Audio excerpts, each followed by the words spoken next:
Voilà, chers amis, c'est donc parti pour la conférence numéro 2. Alors, je ne sais pas si tout le monde était là, le numéro 1. Tant pis si vous n'étiez pas là. Je continue. Donc, nous sommes dans ce cycle de formation apologétique. Donc, je ne reviens pas sur ce qu'est l'apologétique. J'ai expliqué ça à la première conférence. Et en gros, en résumé, nous avions essayé d'établir les éléments qui nous permettent, voilà, comme en fait, je m'adresse à des rationalistes, en gros. L'apologétique, c'est ça, on s'adresse à des gens qui n'ont pas la foi. Donc mettez-vous dans la peau de ceux qui n'ont pas la foi et qui essayent de raisonner en scientifique de quelle est la vraie religion au milieu de toutes ces religions que le monde nous propose. Voilà. Donc en soi, ce que l'on fait là est bien au-dessous du niveau de ce que nous apporte la foi, parce que vous êtes des chrétiens, donc on se complique un peu la vie en fait, depuis la première conférence.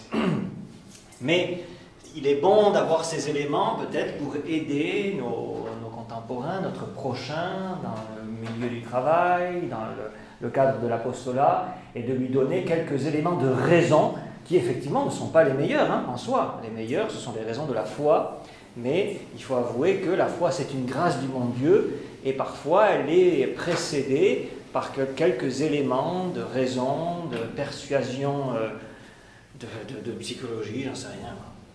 Alors, donc les marques de la vraie religion, nous avions développé ces trois idées sur le fondateur, son enseignement et les effets de cet enseignement. Le fondateur qui doit avoir des qualités hors du commun et il doit donner les preuves de sa mission. Son enseignement doit être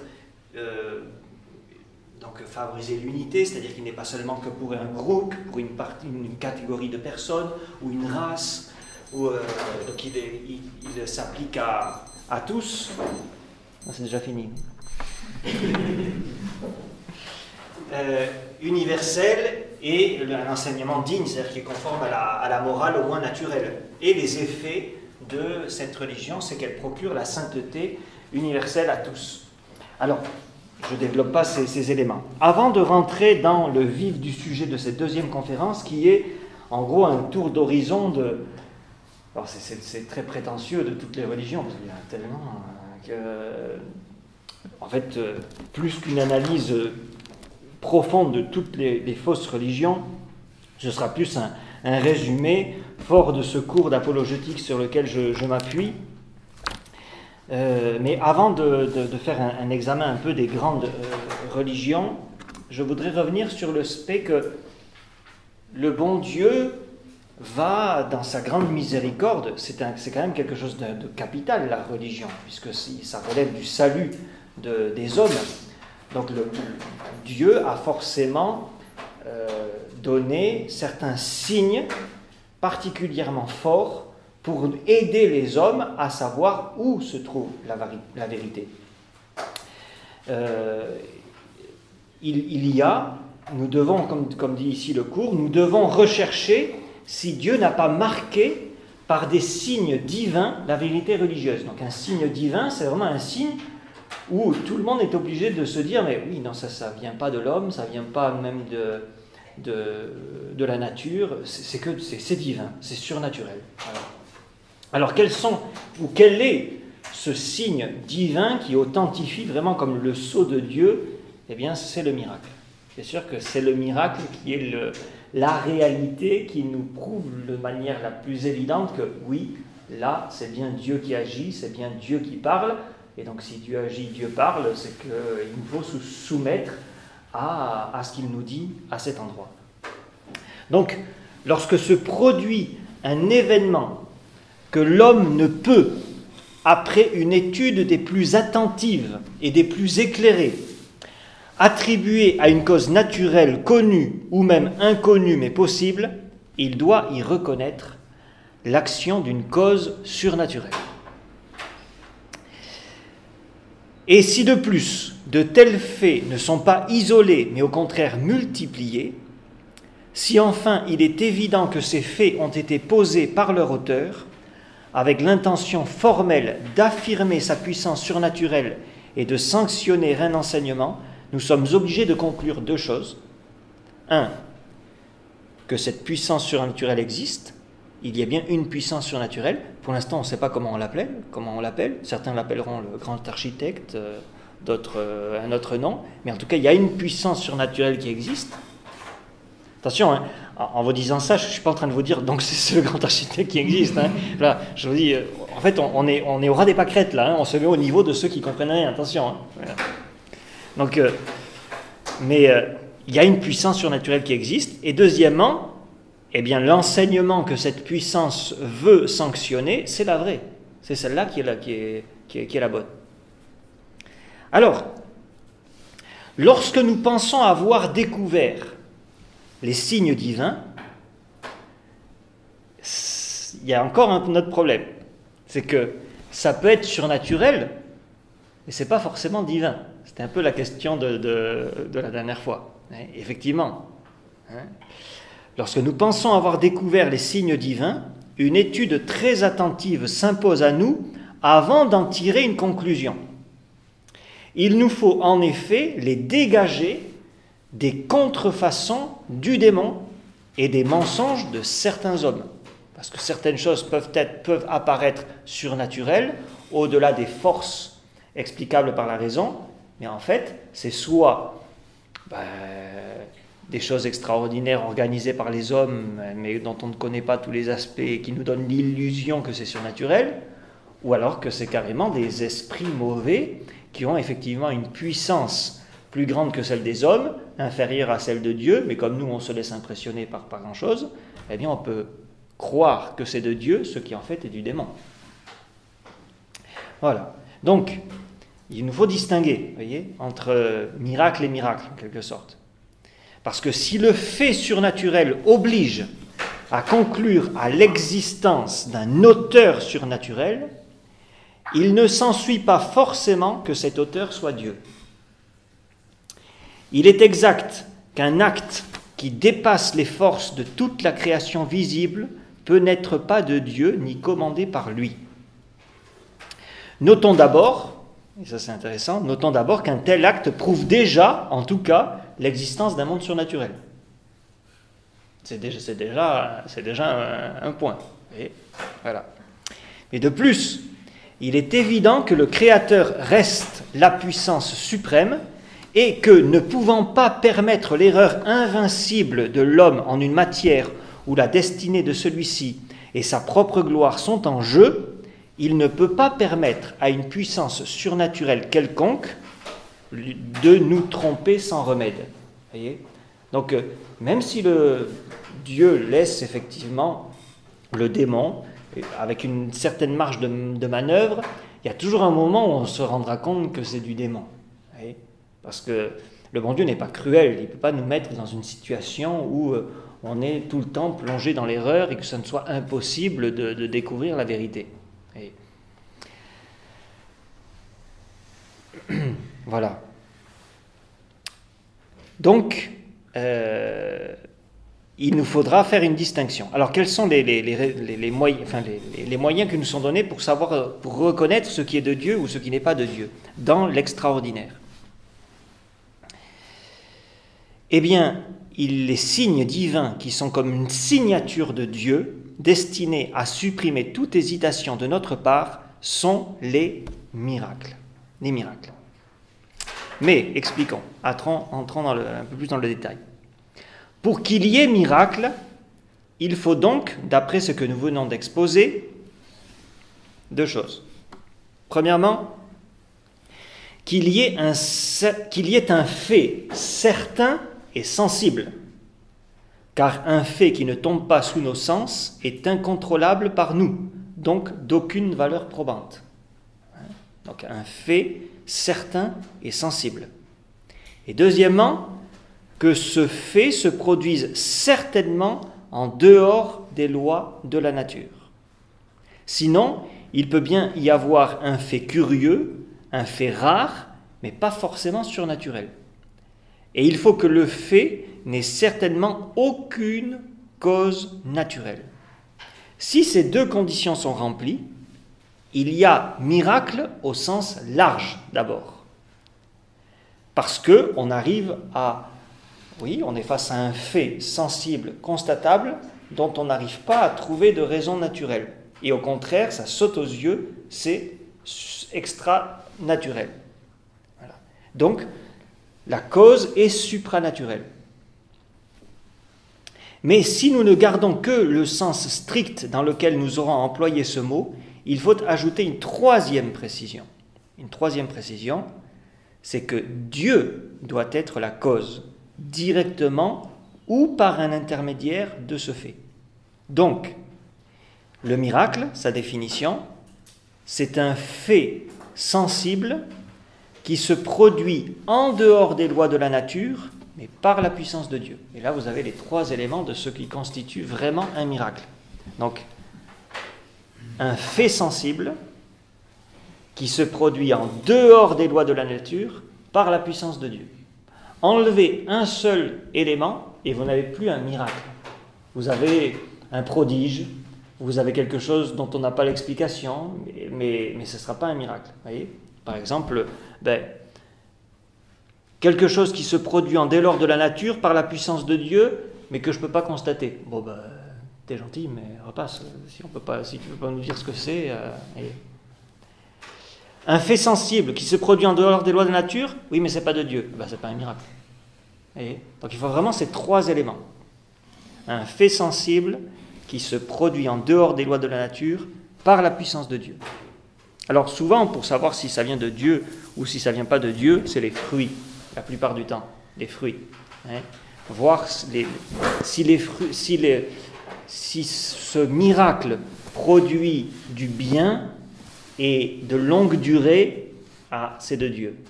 Par contre, si ça produit du mal et de longue durée, voilà. Mais le problème, c'est que ce n'est pas souvent ça. Souvent, c'est tout simplement du bien, mais de courte durée. Et ça suffit pour être du démon, et non pas de Dieu. Et on peut être en face, par exemple, de guérison, mais de guérison seulement temporaire. Tandis que les vrais miracles sont des guérisons radicales. Ou tout simplement des miracles qui vont conduire les gens à croire à telle vérité. Oui, mais en croyant à telle vérité, ils acceptent la polygamie. Ah oui, tiens, il y a peut-être un problème alors. Parce que par ailleurs, la polygamie répugne à la nature. Donc, c'est dans les fruits qu'on va reconnaître si ça vient de Dieu ou si ça ne vient pas de Dieu. Voilà, il n'en reste pas moins que le miracle est la preuve la plus certaine de la divinité d'une religion. C'est sûr. Et comme Dieu n'use de sa puissance que pour le bien et la vérité, comme il ne transmet cette puissance qu'à celui qui agit et qui enseigne selon ses desseins, le miracle, geste de Dieu, est la sanction la plus efficace, la signature la plus certaine en faveur de la divinité d'une religion. Donc, conclusion, c'est que la religion où il y a le plus de miracles dont on peut authentifier qu'ils sont de Dieu sera la religion certaine et la plus vraie. Et ceux, au contraire, dont il y a peu de ce genre de miracles, c'est qu'a priori, ce sont des fausses religions. Ça ne veut pas dire qu'il n'y a pas de prodige, mais on a justement expliqué que ce prodige peut venir du démon. Encore faut-il évidemment que le miracle soit dûment constaté et en rapport avec les affirmations et les enseignements qu'il veut accréditer. Et enfin, dernier point, il y a 3 sortes de miracles. 3 sortes. Il y a d'abord le miracle d'ordre physique, c'est-à-dire que on va déroger aux lois physiques du monde matériel. Exemple, une tempête apaisée par un ordre d'un homme. Un mort qui ressuscite. C'est déroger pas mal aux lois de la nature. Rendre la vue à un aveugle, instantanément et sans remède. Voilà, ça c'est des miracles d'ordre physique. On déroge à la loi du monde matériel. Changer l'eau en vin. Pas mal. Miracle d'ordre physique. Il y a aussi le miracle d'ordre intellectuel. Alors le miracle d'ordre intellectuel, c'est la découverte par notre intelligence des choses qu'elle ne peut connaître naturellement. Exemple, la connaissance de certains secrets non manifestés. Ça s'est vu, ça. Des âmes, effectivement, qui par le pouvoir de Dieu, parce que ça peut être que par le pouvoir de Dieu, c'est pas par un stratagème naturel, arrivent à connaître la pensée des cœurs. Ou tout simplement à connaître le futur de manière exacte. Voilà. Donc ça, c'est un miracle, mais d'ordre intellectuel. Donc la prophétie est un miracle, en fait, d'ordre intellectuel. Et enfin, il y a le miracle d'ordre moral. Donc, miracle physique, miracle intellectuel, la prophétie, et le miracle d'ordre moral, c'est lorsque sont accomplies des actions qui dépassent évidemment les forces naturelles de la volonté humaine. Et là, vous avez l'exemple le plus classique, c'est la constance héroïque d'un grand nombre de martyrs. Voilà. Quand on voit une majorité de toute une population qui, dans la persécution, maintient avec une constance héroïque eh bien la foi, c'est un miracle d'ordre moral. Parce que dans la plupart des cas, lorsque la persécution arrive, normalement, naturellement, on abandonne. Voilà, où on fait des concessions. Donc voilà, en quelques mots, je voulais avant d'aborder les fausses religions, je voulais vous mettre l'accent sur le miracle qui est vraiment le signe, le sceau qui authentifie la main de Dieu. Alors maintenant, nous allons voir avant. Alors ça sera le numéro 3, hein, donc on ne verra pas ça aujourd'hui, mais nous allons faire un petit tour de toutes les religions. Alors accrochez-vous. Alors, vous voyez, comme dit le chapitre ici, c'est examen sommaire des diverses religions, parce qu'il faudrait toute une étude, ça nous amènerait à des grandes considérations. Vous voyez, il y a des pavés entiers qui sont... Ça, c'est un livre catholique, hein, d'apologétique, où vous avez chacune des religions, et puis c'est écrit petit, hein, examiné dans les faits. Donc bon, ça nous conduirait à des... Alors moi je l'ai lu, mais bon, je vais essayer de vous traduire plus facilement et rapidement un peu tout ça. Parce que le problème, lorsqu'il s'agit de savoir quelle est la vraie religion, on est face à un vrai problème, parce que c'est tout un monde qui s'ouvre devant nous. Ce sont des religions qui s'offrent à l'homme. Encore une fois, je vous rappelle que vous êtes des rationalistes, juste le temps de cette conférence. Voilà. Donc, nous devons à ces diverses religions un examen sérieux. Alors cet examen ne portera pas sur les détails propres à chacune d'entre elles, ce qui n'est pas nécessaire, mais sur les points essentiels. Et il consistera du coup à leur appliquer les marques déjà reconnues précédemment comme signes révélateurs des vérités ou de l'erreur. Voilà pourquoi il fallait faire la conférence numéro 1 avant la conférence numéro 2. Puis, à la suite de cet examen préliminaire sur les principales religions, nous aurons le devoir de pousser plus loin l'étude de celle qui aura retenu notre attention avant d'arrêter définitivement notre jugement à ce sujet. Vous voyez, la démarche intellectuelle honnête, c'est celle effectivement de voir dans les grandes lignes de toutes les religions, et forcément il y en a une qui va nous sembler, fort des arguments intellectuels, la plus compatible avec l'idée que ce soit la vraie religion. Et donc c'est celle-là qu'il faudra étudier à fond pour finalement conclure, oui, c'est celle-là ou c'est pas celle-là. Alors nous allons déblayer le terrain à la manière du savant qui, placé en face d'un certain nombre d'hypothèses, procède par élimination avant d'aborder l'étude plus approfondie de celle qui lui paraît seule mériter cette étude. Nous allons donc examiner ici, et ce sera l'objet de cette conférence, le paganisme, d'abord, rapidement, les grandes religions de la Chine et de l'Inde, l'islam, et nous terminerons avec le judaïsme, pour laisser le christianisme à la fin. Ça sera la conférence numéro 3. Un mot du paganisme. Alors le paganisme, là aussi, si vous voulez rentrer dans tout le détail de chacun, on n'en finit plus, mais il y a des lignes communes. Alors le paganisme, c'est l'ensemble des religions païennes, c'est-à-dire des religions qui admettent plusieurs dieux. L'infériorité de ses croyances et de sa morale nous oblige à l'écarter très rapidement. Vous voyez, donc ce n'est pas la peine de perdre trop de notre temps là-dessus, parce que c'est assez évident qu'il y a là un problème. Voilà. Le paganisme est encore malheureusement pratiqué de nos jours par beaucoup de peuples, et il revient en force. C'est assez impressionnant, il revient en force.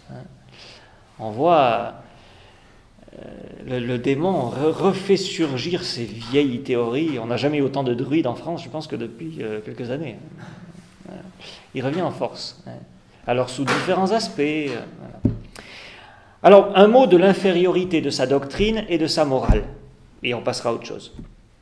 Infériorité quant à la doctrine.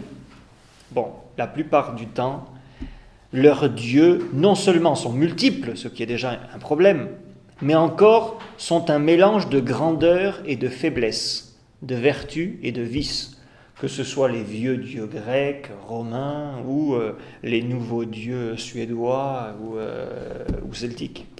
Et toujours ce mélange de grandeur et de faiblesse, de vertu et de vice. Leurs rapports avec les hommes sont des fables, souvent ridicules, et la vie supposée de ces dieux manque de dignité lorsqu'elle ne contient pas des immoralités. Et donc, vous voyez, ça manque cruellement des éléments que qu'on a établis déjà dans la première conférence. Ça pour la doctrine. Et d'un point de vue moral, le paganisme n'a pas pu imposer aux hommes ce que les dieux eux-mêmes étaient incapables de pratiquer. C'est aussi simple que ça. Et voilà. Donc, en réalité, les hommes étaient trop heureux de pouvoir excuser leurs vices par les vices mêmes qu'ils prêtaient à leurs dieux, qu'ils fabriquaient à leur mesure. Voilà. Donc, ça exclut très rapidement toutes les religions païennes du 1000. Si on vise le 1000, voilà, on est quand même loin de... Cependant, il y a une petite remarque par rapport à notre époque aujourd'hui.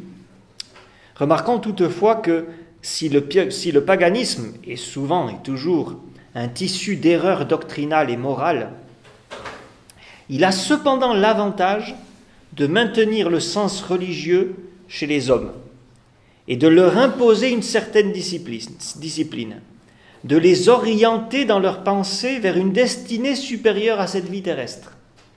Et il faut bien le dire, de ce point de vue-là, moins loin de la vérité que le matérialisme de certains, voilà, qui fait de l'homme rien de plus qu'une bête perfectionnée.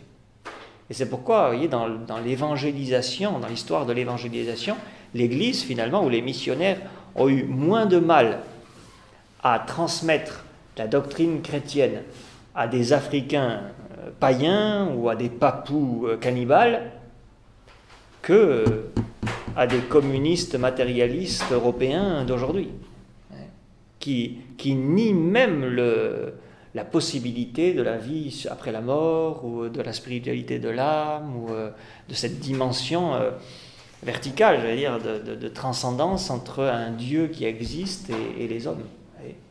Donc c'est vrai que même si le paganisme est un tissu d'erreur et de désordre, au moins il est encore une religion, j'allais dire. Donc il y a cette dimension surnaturelle. Voilà. Bon, donc on exclut le paganisme. Religion de la Chine, de l'Inde et de l'ancienne Perse. En Chine, le confucianisme, doctrine qui ne peut s'adresser à tous les hommes, n'est pas à proprement parler une religion. Sa morale est digne, mais elle ne va pas au-delà d'une morale humaine. Confucius en fut le créateur 550 ans avant notre ère chrétienne. C'est vieux, hein, quand même. C'est avant notre Seigneur Jésus-Christ. Sa doctrine est restée spécialement l'apanage d'une caste fermée. Ça, c'est quelque chose qu'on va trouver comme particularité dans les religions de l'Inde, c'est que c'est réservé à une catégorie, en fait. Et donc, on est loin de l'aspect universalité. C'est plutôt, donc, le Confucius est plutôt une philosophie qu'une religion. Son seul culte est celui des ancêtres. On ne peut donc pas dire strictement qu'il y a un culte rendu à la divinité. C'est une religion incomplète, insuffisante pour le besoin des âmes, un ensemble de conseils sages et sensés, mais sans rien qui inspire l'enthousiasme. On comprend qu'elle n'est pas suffit au peuple chinois et qu'il est préféré l'idolâtrie et la magie, en plus de ce confucianisme. Voyez, donc, ce confucianisme réservé à une caste, à des lettrés, à des intellectuels, a été capable de nourrir peut-être ces gens-là, mais le petit peuple n'y comprenait pas grand-chose et a cédé à l'idolâtrie et à la magie. Et ces lettrés, ça ne leur pose aucun problème qu'il y ait cette distinction entre ceux qui comprennent et ceux qui ne comprennent rien. Voyez. Nous pouvons donc considérer cette doctrine comme une assez belle œuvre humaine, mais nous n'avons pas besoin d'ajouter, tant cela est évident, qu'il n'y a eu ni dans la vie du fondateur Confucius, ni dans sa doctrine, aucun signe d'une révélation divine. Confucius n'a d'ailleurs jamais prétendu au titre de prophète. Et là aussi, c'est un signe qu'une vraie religion, par définition, il faut que celui qui en est le fondateur ou le prophète, il doit au moins avoir l'évidence, lui, et donc le dire aux autres, que ça vient de Dieu, et donc le prouver. Mais s'il ne le dit même pas, et qu'il ne le prétend pas, parce qu'a priori, ce n'est pas une religion, c'est tout. Ce n'est pas révélé par le bon Dieu. Dans l'Inde, vous avez la doctrine du brahmanisme et du bouddhisme. C'est bien d'en dire quelques mots parce que c'est très à la mode en ce moment. Ça vient et ça se développe de plus en plus dans nos pays. Donc le brahmanisme et le bouddhisme qui admettent tous les deux la métempsychose. Alors vous savez ce que c'est la métempsychose ? C'est le fait que notre âme passe d'un corps à un autre, voilà, et ne meurt jamais finalement. Bon, donc il y a c'est éternel, effectivement, ça nous aussi, mais avant de s'enfoncer dans le nirvana ou dans le bonheur éternel, eh bien, il faut qu'elle peut passer d'un corps à un autre. Donc on peut passer d'un insecte à une cruche, à une bière, à une table, voilà, suivant notre vie, voilà, suivant nos péchés. Voilà.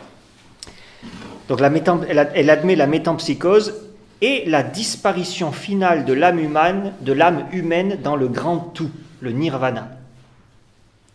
La morale, qui est basée sur cette croyance que l'existence est un mal, conduit au défaitisme et à la paresse. Ah oui, parce que l'existence est un mal, et il faut arriver justement à cette espèce d'indifférence, à se libérer de l'être, de l'existence pour entrer dans le bonheur, mais c'est au prix de considérer justement cette vie ici-bas comme un mal. Et donc ça conduit au défaitisme et à la paresse. Le brahmanisme a pour fondement l'ancienne religion païenne de l'Inde. Brahma est l'être unique, de qui tout vient et à qui tout retourne. Mais ce retour ne se fait, pour ce qui concerne l'âme humaine, qu'après des passages renouvelés sur terre.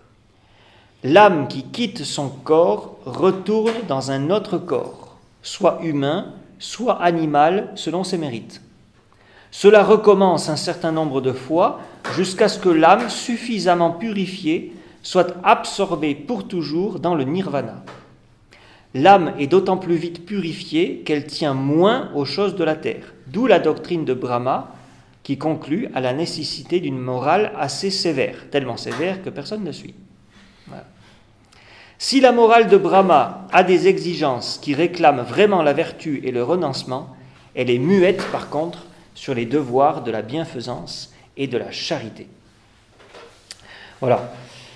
Bon, c'est bien joli tout ça, mais encore une fois, il faudrait nous le prouver. Voilà. Si vraiment notre âme, qui a été humaine un temps, va dans un banc, bon, c'est facile à dire, mais j'aimerais bien voir le banc nous manifester cette vérité, quoi.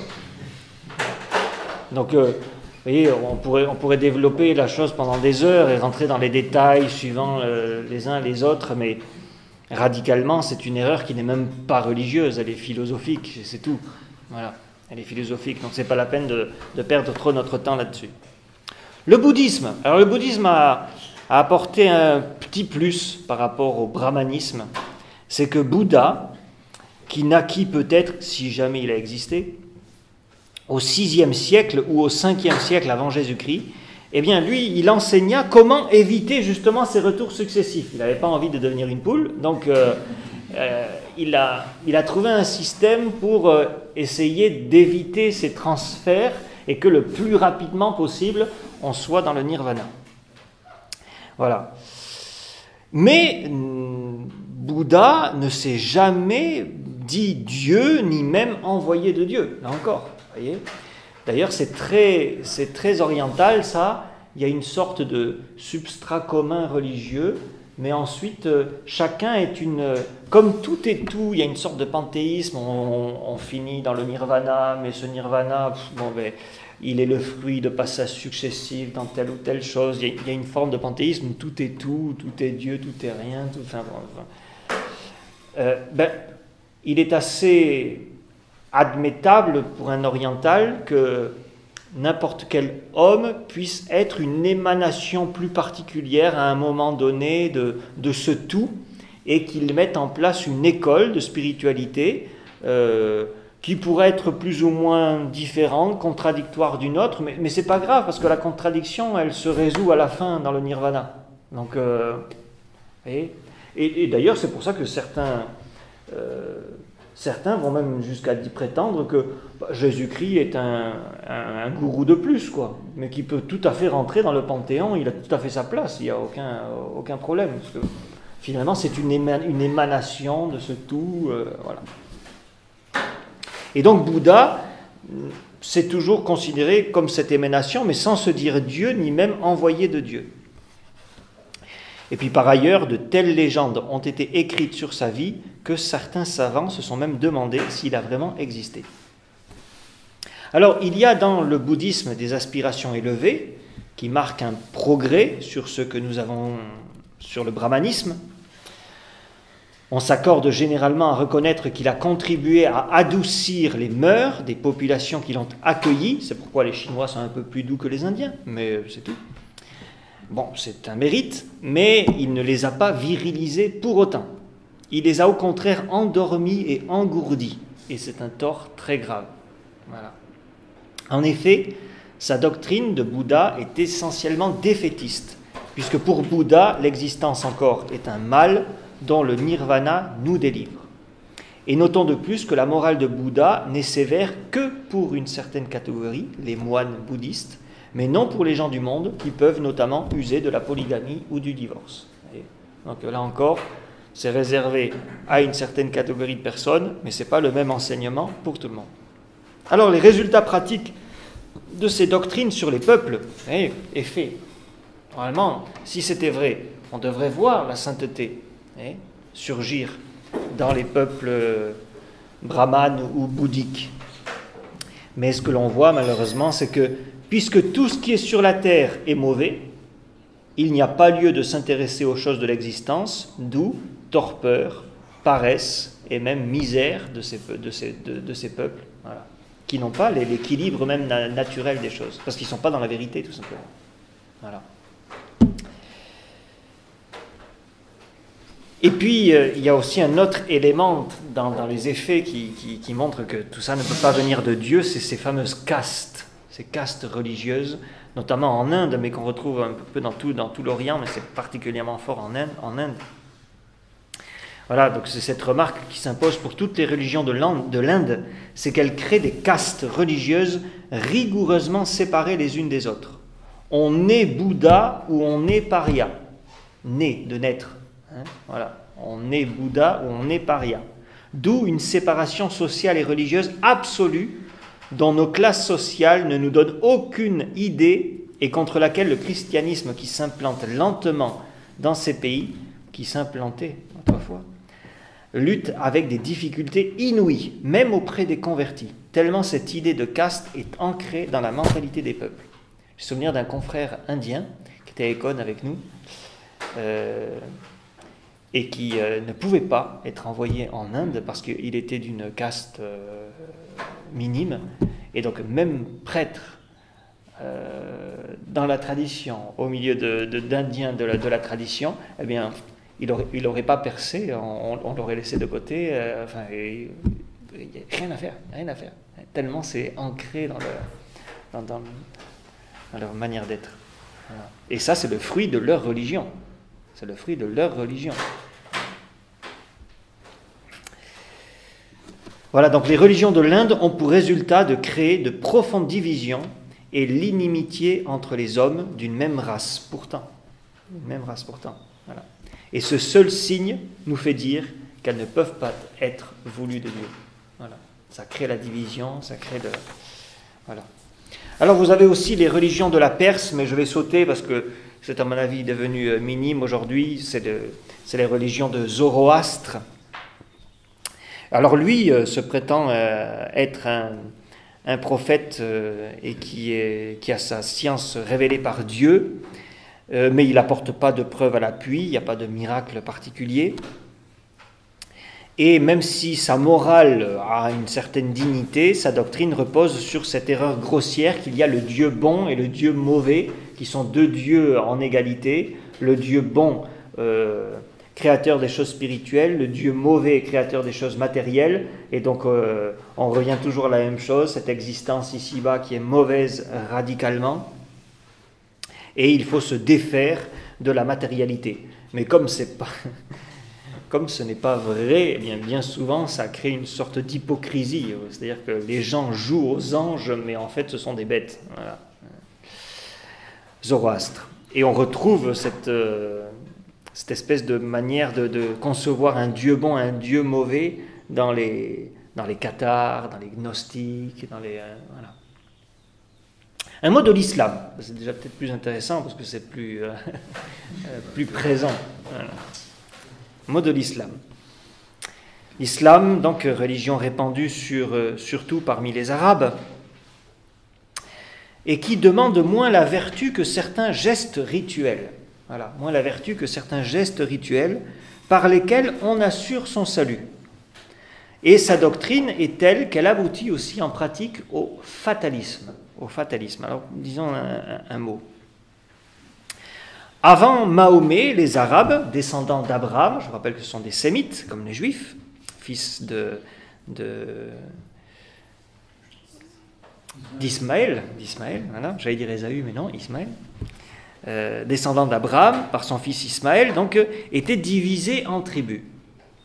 Ils adoraient le Dieu d'Abraham, et donc le vrai Dieu, par conséquent. Mais sans exclure par-ci, par-là, quelques cultes idolâtriques qui se répandaient bien sûr dans le petit peuple. On arrive à 570 après Jésus-Christ, et là, Mahomet, qui naît à la Mecque, ville peuplée en partie à l'époque de Juifs et de chrétiens. Et vers l'âge de 40 ans, il se retira dans la solitude. C'est là qu'il eut, dit-il, 2 visions de l'archange Gabriel, qui lui ordonna de prêcher qu'il n'y avait qu'un seul Dieu, Allah, et que Mahomet, lui, était son prophète. Persécuté à la Mecque, il s'enfuit à Médine, où il commença à prêcher la guerre sainte. Vous voyez, donc la première chose qui est prêchée par le nouveau fondateur, le grand prophète, c'est la guerre sainte. La doctrine de l'islam se trouve dans le livre sacré appelé Coran. Et pour l'arabe, pour le musulman, le Coran est le livre par excellence. On n'a pas la même notion de la Sainte Écriture entre nous et l'islam, dans le sens où c'est une réception très littérale pour l'islam. C'est-à-dire que le mot, même dans la manière dont il est écrit ou dans la manière dont il est prononcé, est inchangeable. Et donc, c'est une destruction quelque part de l'intelligence. Et d'ailleurs, ils assument même le fait qu'il est impossible de réfléchir sur le Coran. Parce que parfois, il y a des contradictions évidentes, mais face à cette contradiction, il est interdit de la lever ou de la soulever, parce que c'est comme ça, c'est écrit, et voilà, il faut le prendre comme tel. Donc pour le musulman, le Coran est le livre par excellence, il contient à la fois, c'est ça aussi qui est intéressant, non seulement le code religieux, mais aussi le code civil. Donc il n'y a pas de distinction entre pouvoir religieux et pouvoir civil. C'est tout un. C'est tout un. Voilà.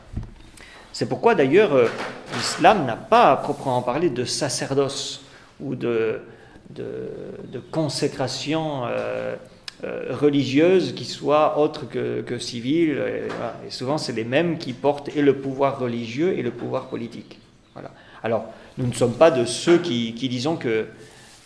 Enfin, justement, nous ne sommes pas des libéraux et donc la solution, c'est pas la distinction, enfin la séparation des pouvoirs, c'est juste la distinction et l'union, la collaboration entre les deux. Mais c'est vrai que l'islam mélange le pouvoir religieux et le pouvoir civil. Donc Mahomet admet un seul Dieu et il insiste sur sa puissance. La destinée de l'homme est entièrement entre les mains de Dieu. Et si Mahomet n'a pas prêché strictement, lui, directement le fatalisme, sa doctrine y conduit sûrement. Après la mort, le jugement. Et l'âme attend dans le tombeau, heureuse ou malheureuse, la résurrection.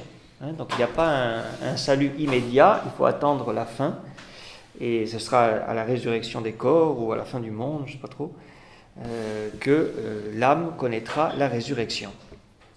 Mais ce qu'il y a d'extraordinaire pour l'islam, c'est que même celui qui est plein de péchés, eh bien, il va souffrir dans l'attente, là, mais comme il est musulman, comme il a cru à Allah, Dieu unique et son prophète, Mahomet, à la fin, va intercéder pour qu'il aille au ciel. Et donc,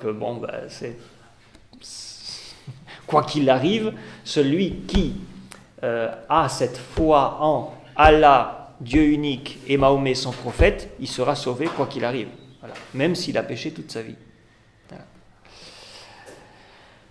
Alors ce qui est finalement demandé aux musulmans, c'est cette foi-là, dans Allah, seul Dieu et Mahomet son prophète. D'ailleurs, de ce point de vue-là, les musulmans sont assez proches des protestants. C'est intéressant. Parce que le protestant aussi, en fait, c'est une sorte d'islamisation de la foi catholique, quand on y réfléchit. Parce que Luther s'est opposé aussi à cette idée que non, il faut aussi les œuvres. La foi sans les œuvres ne sauve pas, comme dit saint Jacques. Voilà. Vous pouvez très bien dire je crois, j'aime, mais si vos œuvres ne correspondent pas à ce que vous croyez, eh bien vous pourrez être damné. Voilà. Et comme ça suppose... c'est beaucoup plus austère de dire ça, parce que ça suppose justement de conformer sa vie à nos croyances. C'est un travail beaucoup plus intérieur, du cœur, de l'âme. Ça suppose de prendre des résolutions, de lutter contre les mauvaises tendances. C'est quand même profondément désagréable, à avouer. Voilà, ça demande beaucoup plus de travail. Et Luther a envoyé promener tout ça en disant, non, voilà, il suffit de croire en Jésus-Christ, et donc d'où cette phrase célèbre de Luther, pecca fortiter, sed crede fortius. Voilà, donc pêche fortement, mais crois plus fortement encore. Voilà. Et c'est cette foi qui te sauvera. Mais ça vient un peu exactement la même chose. C'est-à-dire que tu peux pécher, mais si tu dis tous les jours, 5 fois par jour, Allah est le seul Dieu et Mohammed son prophète, eh bien c'est bon, tu as la foi qui te sauvera.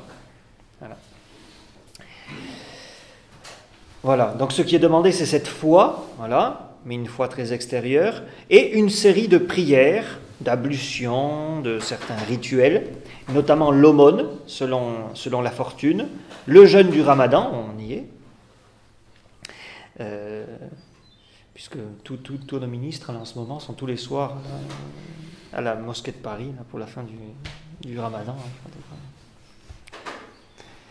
Ils viennent, c'est quand même incroyable parce que ça leur brûle les doigts, les doigts ou les lèvres, ça leur brûle les doigts de souhaiter joyeux Noël.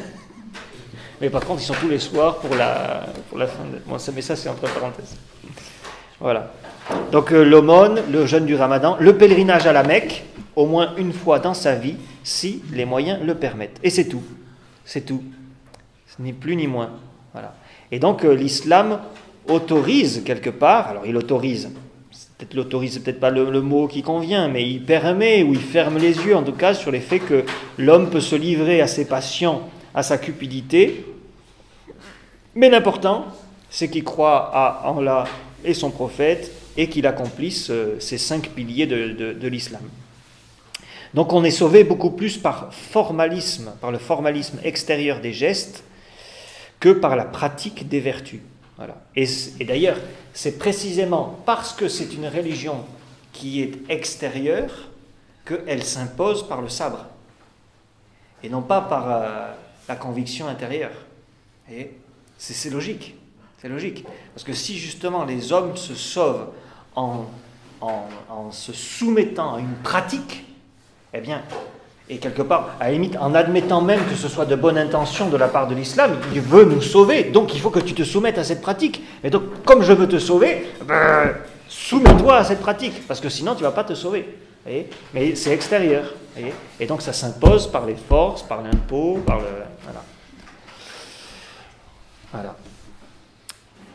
Alors, bien sûr, on pourrait rentrer dans plus de détails, mais je pense qu'on a suffisamment d'éléments pour montrer que l'islamisme est malheureusement un mélange de vérités, certainement, parce que historiquement, on voit d'ailleurs, par une analyse, j'allais dire, de scientifiques qui n'ont pas la foi, et certains universitaires aujourd'hui n'ont pas peur de dire qu'il y a évidemment une influence chrétienne, juive, dans le Coran, ça s'explique presque scientifiquement, c'était des courants qui étaient là présents.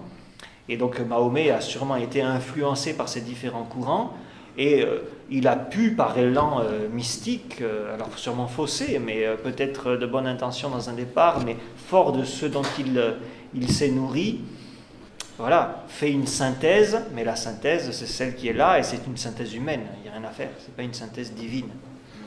Parce qu'il y a de grossières erreurs.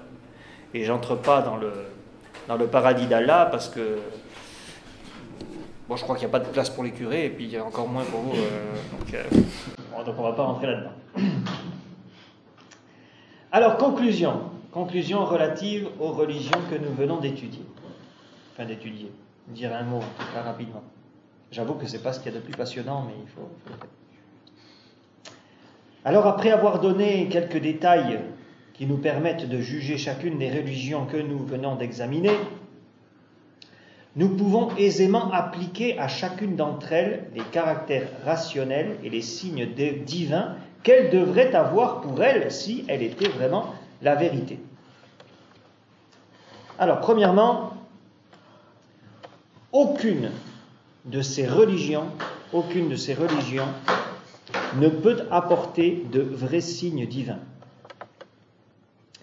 Lorsque le merveilleux se trouve dans ces religions, et il y est assez fréquemment, la science ne peut arriver à déterminer la part d'histoire que ces récits contiennent à côté de la part de légende, ou si elle le détermine, c'est pour finalement nier la réalité du surnaturel.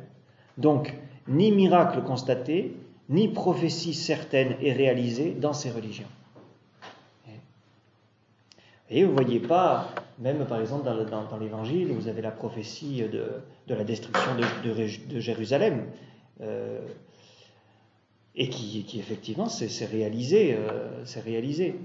Il n'y a pas de prophétie dans le Coran, par exemple, qui annonce tel ou tel événement qui se produit.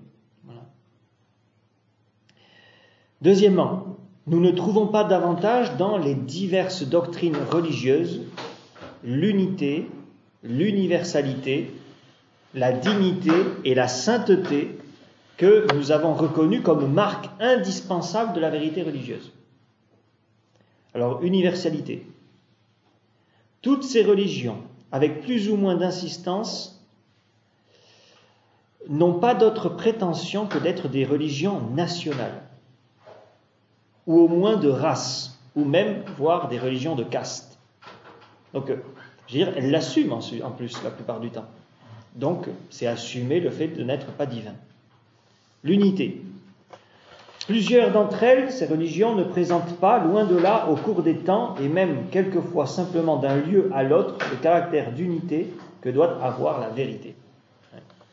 Ils se chamaillent tous, parce que si on regarde à la loupe les divisions qu'il y a entre Brahman du sud, de l'ouest, du sud-ouest, du nord-ouest, du truc, ou les bouddhistes de je sais pas où, un truc, les yogas, les sunnites et les chiites. Bon, on pourrait nous dire, et les protestants et les orthodoxes, mais on y viendra. On y viendra. Dignité. Nous avons déjà dit pour chacune de ces religions comment souvent elles sont dépourvues dans leurs enseignements doctrinaux et moraux, dans leurs rites, dans la vie même de leurs fondateurs, de cette dignité que requièrent les choses de Dieu. Voilà. Et par exemple, un Mahomet qui croit faire œuvre de morale en limitant à 5 ou 4 femmes, je ne sais plus maintenant. Mais bon, lui, c'était 9. Bon. Sainteté. Quant à la sainteté de fait que nous recherchons comme résultat de la pratique de la vraie religion sur les hommes, nous ne l'avons pas encore rencontrée. S'il est vrai qu'il y a partout des âmes de bonne foi et des hommes qui pratiquent la vertu, même dans le cadre d'une doctrine erronée, il est indéniable qu'aucune des religions précédentes, fût-ce la plus parfaite d'entre elles, n'a su élever les mœurs de ses adeptes au-dessus des vertus d'une morale naturelle bien comprise. Et la plupart se sont d'ailleurs arrêtés bien en deçà. Voilà. On est obligé de constater que le désordre moral règne partout où il n'y a pas en fait l'enseignement de notre Seigneur Jésus-Christ. Et j'allais dire, et il règne encore plus là où il n'y a plus l'enseignement de notre Seigneur Jésus-Christ. Et il suffit d'ouvrir les yeux dans nos propres pays. Voilà. Et en particulier la charité, cette vraie charité qui ne doit pas s'arrêter aux actes extérieurs, mais qui doit procéder de sentiments intimes. Cette volonté qui doit être en nous d'aimer notre prochain d'un amour loyal. Cette charité, nous ne l'avons encore rencontrée nulle part. Seul le christianisme en possède le secret au double point de vue doctrinal et pratique. Avant Jésus-Christ, les plus parfaites des religions avaient inscrit dans leur loi la justice. Ça, à la limite. Il y a pu avoir un vrai idéal de justice. Idéal, ça ne veut pas dire qu'ils sont arrivés, mais voilà. Mais c'est Jésus-Christ qui fit au monde la révélation de cette vertu inconnue qui a nom la charité. La charité. Et c'est depuis lors, malgré la poussée constante des égoïsmes humains et leur victoire passagère, qu'elle a fleuri sur terre dans des réalisations dont nous trouvons à chaque pas et à profusion les signes tangibles. Ça pourrait être aussi dans la numéro 4 d'apologétique, voir ce que l'Église a fait en matière de charité. Alors c'est malheureux parce que tout a été détruit depuis la Révolution française, depuis le Vatican II, mais voir toute cette œuvre vraiment de charité, même de charité, j'allais dire humaine, corporelle, les orphelinats, les maisons de retraite, les maisons d'aliénés, même le salut des filles perdues. Il y a des œuvres magnifiques dans l'Église. Je pense à une en particulier, fondée par le vénérable père Sestac. On le connaît parce qu'il est de Bayonne. Et il a fondé une congrégation religieuse de contemplatives avec d'anciennes prostituées. Que l'Église pour faire des choses pareilles. Que l'Église. Et il leur avait, pour les mortifier de cette vie, et elles-mêmes demandaient toujours plus de pénitence, tellement elles avaient compris que pour l'amour de Dieu, il faut se donner complètement. Elles avaient pour 4e vœu, je terminerai là-dessus parce qu'on n'aura pas le temps de voir les Juifs, c'est pas grave, on ne laissera pas aux Juifs. Elles avaient donc le vœu de chasteté, d'obéissance et de pauvreté, et un quatrième vœu, qui était celui de ne plus jamais regarder jusqu'à leur mort un visage humain. Incroyable. Et il en a fait, comme je vous dis, il en a fait des carmélites, et d'exception, qui vivaient dans une pauvreté extraordinaire, et parfois il était même lui-même obligé de les calmer dans leur pénitence, tellement c'était fort. Et on raconte que Napoléon III, qui était souvent en vacances à Biarritz, et donc comme le couvent n'était pas loin, à Bayonne, on lui fait part de ces religieuses qui sont d'anciennes filles perdues et qui soi-disant ne regardent jamais un visage humain. Alors il est surpris et il se dit je veux aller voir. Et Napoléon III s'annonce au couvent. Il arrive au couvent et il demande à visiter le couvent. Alors les sœurs, on voit le baisser, la tête en bas, et qui ne le regardent pas. Et toute la journée comme ça, ils se disent quand même, elles vont même regarder au moins une fois, c'est pas possible, ça reste des femmes quoi. Et alors avant de partir, il les salue et les sœurs toujours baissées. Et puis il se dit non, absolument qu'il y en ait une qui me regarde. Je veux qu'il y ait une qui me regarde. Et volontairement, il avait sa montre à gousset. Et il la détache et paf, il la fait tomber par terre en attendant qu'une religieuse la ramasse pour la lui donner. Et donc il voit la religieuse se pencher. Ah, il se dit ça y est, elle va me regarder. Pas bien. Et il est reparti, mais en même temps, vous voyez, il n'y a que l'Église catholique qui peut faire des merveilles pareilles. Et voilà, et des écoles, les hôpitaux, le soin des pauvres, tout ce que l'État prétend faire aujourd'hui, et puis on attend toujours, c'est un bérésinage.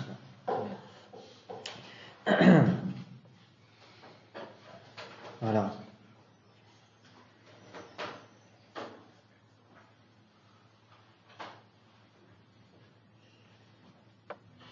Bon, donc je vais arrêter là parce que ça fait déjà plus d'une heure. Le temps passe vite. Vous n'aurez peut-être pas appris grand-chose, mais mon but c'était tout simplement, à partir du moment où on veut faire de l'apologétique, de mettre le doigt sur l'erreur. Bien sûr, je prêche à des convaincus, donc c'est pas très. Enfin, personne ici n'a la tentation de devenir bouddhiste ou je sais pas trop quoi. Mais c'est important de mettre le doigt dessus. Par contre, on s'attardera peut-être un peu plus dans le détail sur la question du judaïsme, parce que c'est plus intéressant, mais on laissera ça pour la prochaine fois. Voilà.